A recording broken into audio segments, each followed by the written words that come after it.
மீனா, நீ அன்னைக்கு சொல்லிக்கிட்டு போல உன் தம்பி கல்யாணம் முடிஞ்சிருச்சு விருந்துக்கு கூப்பிடுங்கன்ட்டு வர செவ்வாய்க்கிழமை கூப்பிட்டுறியா? அன்னைக்கு தான் கையில காசு இல்லை, நீங்க கூப்பிட சொல்றீங்க. ஏமா நீ யோசிச்சு பார்த்தேன், நீ சொன்னதை கொஞ்சம் ஒரு நம்ம ஓவரா பேசிட்டோமா அப்படின்னு தோணுச்சு. கூப்பிட்றேன், செவ்வாய்க்கிழமை கூப்பிட்டுருந்தேன். அவன் பிரியாணி சாப்பிடணும்னு ஆசைப்படுவாங்க, நல்லா பிரியாணி போட்டு விட்டு நல்லா கவனிச்சு அனுப்பிச்சு விட்ருவோம். செவ்வாய்க்கிழமை கூப்பிட்டுருமா? சரி, ஓகே. என்ன அந்த வேவ்ல திடீர்னு கூப்பிட சொல்லுது? இது கூப்பிடாது, என்ன விஷயமா இருக்கும்? அப்பாடி செலவை மிச்சம் பண்ணியாச்சுப்பா. என்னென்ன பாக்குறீங்க அதையும் சொல்லிடுறேன். வர்ற 9ஆம் தேதி 2 பிரியாணி வாங்கினீங்கன்னா 2 பிரியாணி ஃப்ரீ, 2 சிக்கன் 65 வாங்கினீங்கன்னா 2 சிக்கன் 65 ஃப்ரீ.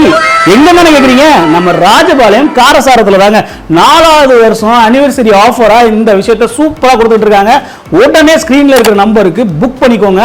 புக் பண்ணனா கிடைக்காது. அதே மாதிரி 12ல இருந்து 3 மணிக்குள்ள போனீங்கன்னா தான் வாங்கவும் முடியும். 9ஆம் தேதி வர்ற செவ்வாய்க்கிழமை